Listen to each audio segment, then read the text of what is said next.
And you could see down the stretch that that electric environment was really what carried us through. So yeah, it's so great to get to play at home again in front of such awesome fans for this big game. Anna or Allison, you guys got down 7 right there at the start of the first overtime. They just hit that 3 to tie. It looked like they kind of had all the momentum. How did you guys turn things around and ultimately get it to the second overtime and then get the victory? Well, I think that happened pretty early in overtime, so I think we just took a deep breath, realized how much time was actually on the clock, and just took it possession by possession, and knew we had to focus on taking care of the ball and getting good shots and playing solid defense, and so that's what we tried to do. And it was like a career game for you. Some would say you had a great game tonight. What was clicking for you to really help you out? I think my team was just finding me. I mean, the amount of passes I had where they hit me in perfect spots. I mean, it was all my team. Allison, there was a point there in the first half where it looked like maybe you could put this one away. You're up by 11. What happened at that point? What was SDSU's response? What gave you difficulty with that? I think, I think they just were like, okay, we need to attack them. I think they started driving at us, and I think they kind of highlighted some of our weaknesses at times, and they took advantage of them, and they scored. And so I think we just had to bounce back and get a steal and take care of the ball was the main thing.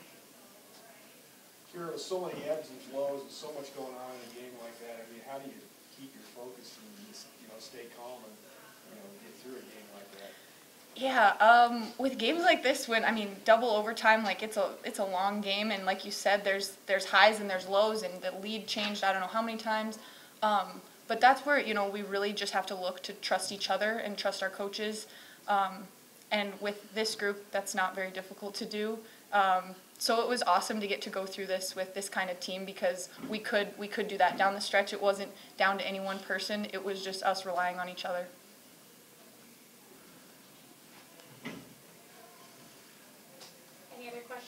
Allison, how do you make sure you get full value out of this? Obviously, you know how it works.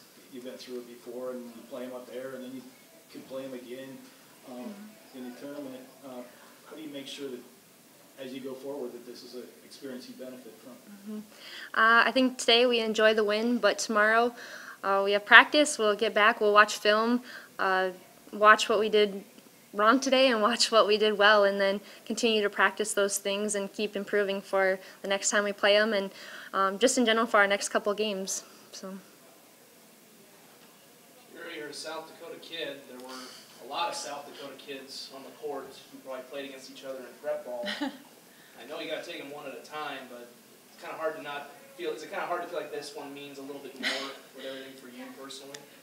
Yeah, I think, when you grow up in South Dakota or even just around this area, you know about the USD SDSU rivalry. So yeah, it is kind of a special win, but like Allison said, it is one that we take it like with the other wins, but tomorrow it's time to get back to work, and we've still got a lot of season left. It's a little bit easier to say on our side of it because we were fortunate enough to come out on top. But the atmosphere for a women's basketball game with the fans, the energy that was in the arena, the way that both teams battled back from different runs during the course of the game, the way team players made big plays at the end of the regulation and in overtime and double overtime, just think speaks volumes of the effort that our young ladies gave, the effort that the South Dakota State players gave. I just thought it was a really fun game to be a part of, and we certainly feel fortunate enough to come out on top.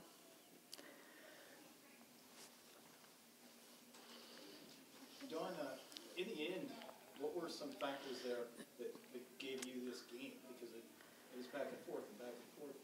Well, I think one of the factors, it was kind of a game of attrition because the game went so long. It's such a physical game that there were a lot of free throws that were shot because there were a lot of fouls. But there are fouls because we're both trying to be really attentive to getting the ball around the rim. We're both trying to be very attentive to not allowing the ball to get around the rim. And while both teams are doing that, it ends up being very physical, and there are a lot of fouls in that scenario. So some of it is, just making some free throws. I think we made a lot of free throws. We made a lot of free throws down the stretch.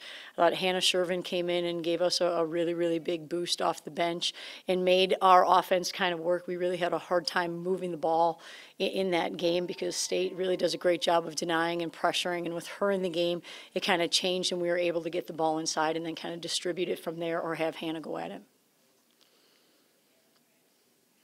There was a non-call at the end of regulation right underneath your basket, and it was right in front of your bench. What did you see on that play? Well, of course, we're the team that thought they got fouled, so we think that we got fouled. I don't know if we did or didn't, but I thought Kira made a really good read. I thought State did a really good job of taking away the rim and making it really tough and really surrounded her. And then she kicked it to Hannah, and I thought Hannah had a shot at it, but I don't know until we go back and watch it. But I thought it was executed. It was at the end of the game, and we got something right around the basket to try to win it. And fortunately, we were able to kind of come back in the overtime period because I think we started down 7-0 in that period. And at that point in time, we really, I think, could have felt sorry for ourselves because we could have looked back at that call and said, boy, it would have been nice had we gotten to the free throw line. But our young ladies, I thought, did a great job of showing some resiliency at that moment in that time to come back and then, hang on for another overtime period. How much, if anything, about the result of that play had to do with getting down 7 for overtime? Ask that again, I'm sorry. How much of not getting the call you wanted, and of course, the whole place is booing, and you thought you may have had a chance? Yeah, maybe it had something to do with it. I really thought that's what State did at that point in time is they really attacked us in transition, and we didn't do a great job of getting back and getting matched up and taking away the lane. And I think they got 3 layup opportunities right at the beginning of that overtime. So I think a lot of it has to do with the way that they attacked us. What did you like most about your defense there in the second overtime, holding them to 7 points and coming up with a lot of key stats? Yeah, I thought we started to get a little bit more attentive to try to take away the lane a little bit better. I thought we got some big rebounds when they did miss, and certainly that gives us a little bit of momentum going at that point in time. But I don't know, it doesn't feel like we really stopped them all that much when they scored 98 points, but I thought Macy Miller just made some incredible plays in regulation, overtime, double overtime, to just kind of keep coming back and making things happen. I thought they kind of took advantage of how we were guarding in some of those late game special situations and really were targeted and picked us apart, and something that we can learn from and grow from and get better. Coach, did you have any, I don't want to say questions or worries, but after the way things went at Denver and then after the way things went in this game where you have the 11-point lead, they tie it, they take the lead, were you kind of worrying about the confidence of your team at all when things were kind of maybe going against you in this one? Well, I didn't think that we played the way we are capable of playing when we were at Denver, and that's not to take anything away from them because I think Denver played extraordinarily well in that game and really made us pay. But we weren't as tough defensively as we needed to be. And so I thought what really we were trying to focus on in this game was the urgency that we wanted to defend with again. And again, it's hard to look at. We gave up 98 points to say that we feel good about how we defended, but South Dakota State is a team that can really score and can really space the floor, and their motion offense is very, very challenging to guard. And when they go into their kind of high-low offense, that's really tough to guard. So, I thought our kids showed a lot of toughness in this game. How important is this win to not fall, 2 games back of, South Dakota State? Right. I think it was really important for us to really be aware of, is it an important game? Yes. But there's a lot of season ahead of us. And so what we were trying to really focus on is how we wanted to get better in this game and what were some of those keys rather than focus on feeling the pressure of this is a must-win situation, because it's hard to play well when you're not relaxed and when you're not, having fun and you're not doing those kind of things. It's tough to play well in that environment. And so we just kind of took it a different direction and basically said this is an opportunity for us to grow and get better rather than this is a must-win now. We look at in the standings, it's certainly an important time, to start playing and get back to who we are and play well in this game. You mentioned Macy making some incredible plays. Kira had 28 points and did a bunch of free throws. Right. I mean, what can you say about her? Well, I thought Kira just played incredibly well and in so many different facets of the game. I thought she was really, she scored the ball well. She hit some big shots. She hit some big free throws for us. She got rebounds for us. I think she got a huge offensive rebound that she put back, late in the game. I think her effort was just outstanding. She took care of the basketball. She got a lot of assists, but she also, I think, just kind of kept us composed, especially when we were down 7 at the beginning of overtime, just kind of looking at her eyes and saying, you know, we're okay. And she just said, yeah, we're fine. I thought, okay, that's good. So I thought Kira really helped us kind of maintain our poise at that point in time. Coach, do you hope people around the nation, specifically on selection committees, are watching some of these games, looking at the resumes, should these two teams obviously get to the Summer League tournament, to realize that these are probably two worthy NCAA tournament teams?